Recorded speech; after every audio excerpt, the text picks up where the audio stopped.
What is up, family? It's your boy D coming right back at you with another one. Right now we're back in the lab and an explanation is on the menu. Alright, so what are you guys looking at here? I shot this video on my way home from work and I just wanted to get a little video out there explaining some things to you guys, pretty much explaining the title to you guys and why I'm going to be doing what it is that I'm going to be doing. Okay, for all the new guys who don't know, I recently purchased a new subwoofer for my car audio application. The subwoofer I purchased is a Peerless By TTymphany STW350F. They are sold over at Parts Express if you guys want to go check that out. But anyway, I think I was a little bit in over my head with this one. This thing is a monster.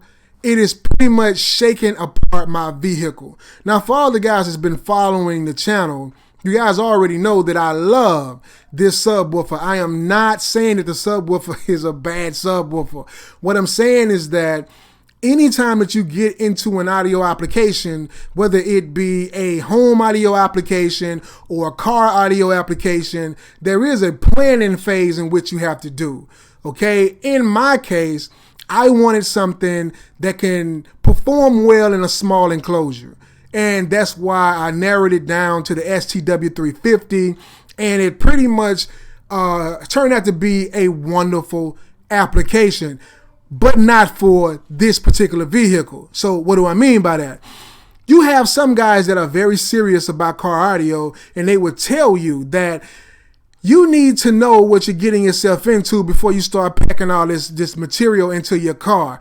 Why do I say that? Because as you guys can see from this video, if you put a powerful enough application inside of your car, it will shake your car apart.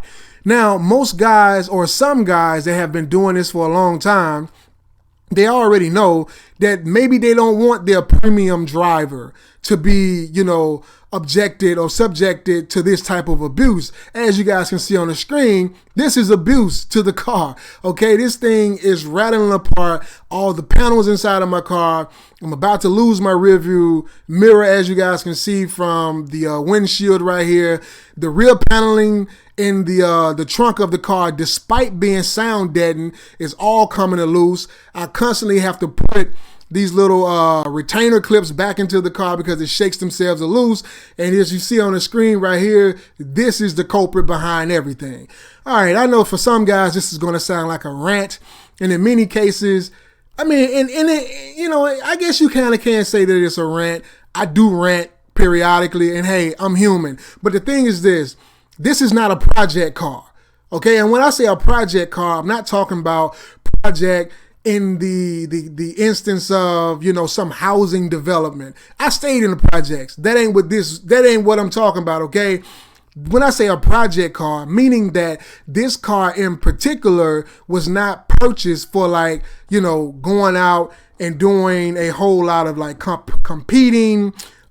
This car was not purchased with me, not caring what it does to the exterior of the car, as you guys can see from the video right now, which I am going to let play for you guys in a minute. This thing is pretty much shaking my car apart, despite having sound deadened the entire rear of the car. Well, I shouldn't say the entire rear of the car, more so like the entire trunk area and lid of the car. And another way to combat this issue, of course, would be me having to go throughout the entire vehicle and do sound deadening, which is what I'm not going to do. So when I say that this is not a project car, I'm saying that this car was not intended to be subjected to this type of abuse. Now, in the future, to be honest with you, I do plan on, if I can find an affordable car, something under, $1,000 or so, just a beater, something that still drives, and you can throw, some upgraded alternators into it. You can throw some extra batteries at it and pack whatever sound you want in it. If the rear view mirror falls down, you don't care. You understand? Some paneling come off, you don't care, because this is not one of your investment vehicles. Whereas in this case, this car is only 2 years old. And yes, it is an investment vehicle. And when I say an investment vehicle, I do mean that, pun intended. This is a car in which one day I am going to resell. I am going to trade in as trade-in value. And I know that some of you guys are saying, well, you already went and put sound deadening and stuff on it. Ain't that going to decrease the value of it? Of course not. It's an improvement on the car. If you go in and you do any upgrades to a car as far as like sound deadening and things of that nature, it actually adds value to the car, despite the rapid rate of depreciation that cars and vehicles have. And no, I did not mean to make this a video about, you know, investment strategies and things of that nature. But yeah, your boy D do have a little bit of investment knowledge, okay?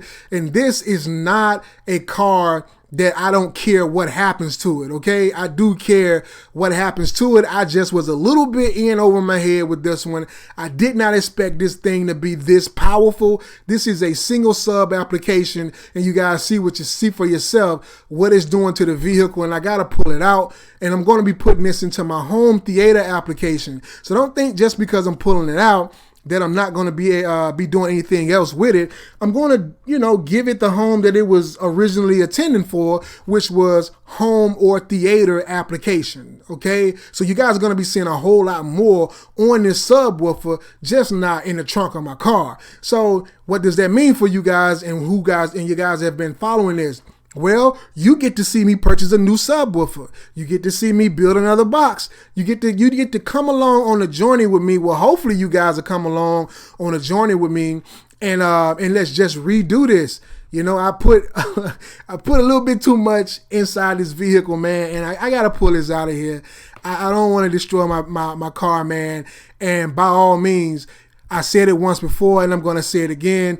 This subwoofer right here is the best subwoofer that I have ever purchased, and not because it's powerful. There are plenty powerful powerful subwoofers on the market, but this thing right here is in a completely different category. I've never seen a single sub 15-inch woofer do this to a vehicle. I have never seen it unless it was in a wall build or something like that, or in some type of sixth order or fourth order. This is a simple, basic, vented enclosure, single subwoofer, not an 18, not nothing crazy. A single subwoofer application is doing this, and this thing is like half volume or something. It's not even turned all the way up. I'm not even maxing this thing out. And it simply wants to be fed power. It wants to get loud. And I'm telling you, what I went ahead and did, I went out and purchased a new amplifier for this, for home theater system, what it was intended for. And we're going to be playing with this. We're going to be giving this thing some raw power on a Dayton Audio home amplifier. I'm not going to tell you which one I went out and purchase for it. You guys just got to stay tuned for that. But for right now, I'm going to let the video run and let you guys see exactly the narration of it as far as me in this video itself. The video sound quality is horrible. I shot this on my phone. Like I said, it was just spur of the moment. I wanted you guys to see what this thing was doing, and that's pretty much it. But for right now, I'm going to stop my yapping and let you guys actually see what it is I had to say on my way home from work with this thing. So here goes.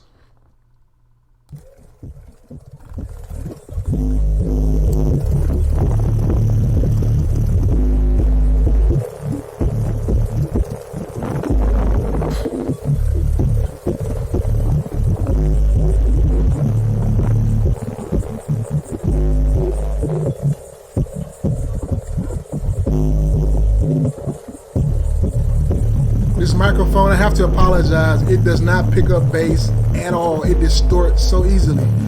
But yeah, that's pretty much. And I didn't even bring you guys along on me building this false wall over here either. Just something to protect the battery for one. It mounts the battery down in case of like rollovers and things of that nature. And the bottom of the battery is also secured, so it's just not that wall securing it.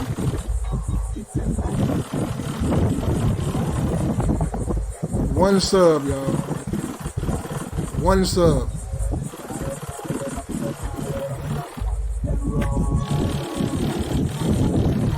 As you guys can see, this one sub is doing a whole lot of work. A whole lot of work. I'm gonna get y'all a microphone soon and let y'all see exactly what this thing sound like. That's an upcoming project. Right now, I do have the seat lit up.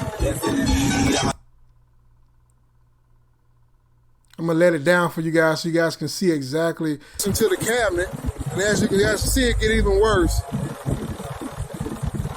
That's one sub. One sub. Doing all that crazy. I just wanted y'all to get a shot of it and let y'all know I don't think I ever have to purchase another sub as long as I got this one here. Never. But one downside to all this, it look good, it sound good, but to be honest with you, I don't think it's a good idea to be doing a car this beautiful, this bad, y'all. This thing is rattling apart my car, it's shaking it loose. Let me stop this music right quick.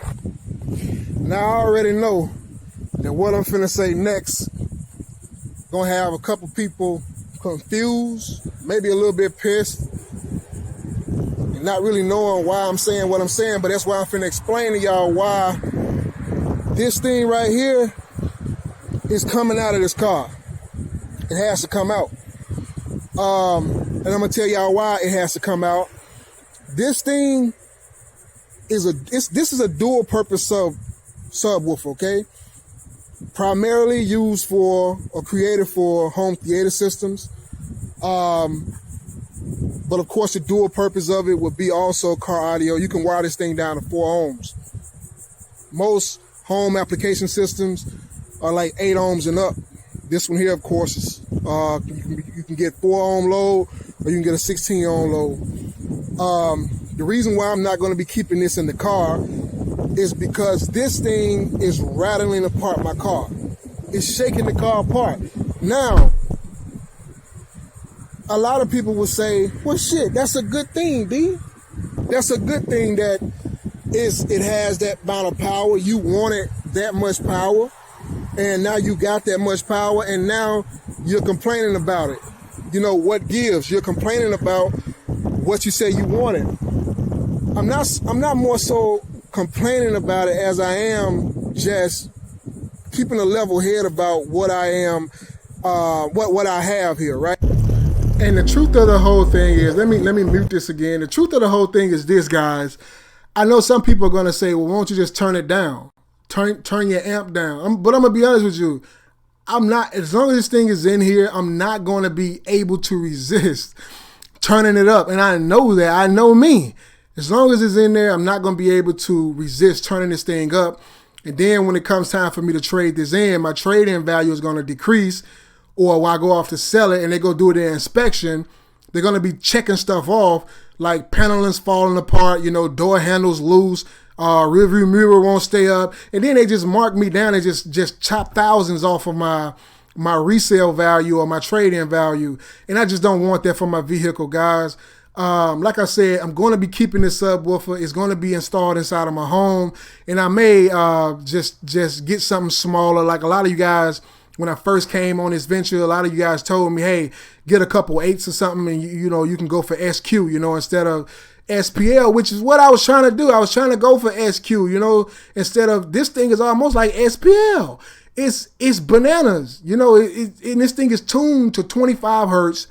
That's what the manufacturer recommended for a flat response. Tune it to 25 hertz and you will be okay. And that's what I did. I tuned it to what they wanted me to tune it to. And this thing is just, it's crazy, man. It is fucking, I mean, the thing to look at is that this thing is tuned to 25 hertz. You would think that with it being tuned that low, that it would only sound good on like slow music, deep bass music like decaf or some of things of that nature, but that's not what it is. This thing actually at the 25 tuning frequency, 25 hertz tuning frequency, it actually is a flat response. And it actually does do all bass equally just as well. And it has a low distortion. And this thing, it's an amazing subwoofer. But I don't want it in this particular car right here. If I still had my Durango, I had a 99 Durango. Man, I love that. For one, you know, anytime you put something in an SUV or a hatchback, to me it sounds better. Trunks A trunk bill don't get that loud unless it's a wall. That's just in my opinion. But you know, I had that Durango. If it was a Durango, oh man, I wouldn't give a damn. I didn't care about the Durango. The Durango was like 20 years old. You know, it has seen its better years. It still looked good, but at the same time, you know, it wasn't the best as far as like performance or interior design. You know, it wasn't the best. It was seeing its years. So I would have put this in the Durango happily and just banged it all day. All day long I would have banged it, but I'm not going to do the Impala like that. It wouldn't make sense. You know, to some guys it would make sense, but to me, in my case, it doesn't make sense, so I'm not going to do it. But enough of that. That's my rant for now. Go ahead, give me the thumb downs. Give me my karate chops in the comment section. I own that. I'll take that. I'm not even upset with you guys right now, okay? Go ahead and beat me up in the comments, man, and you know, I'll take that. You know, it's all good. But for right now, man, I'm going to let you guys get on back to it.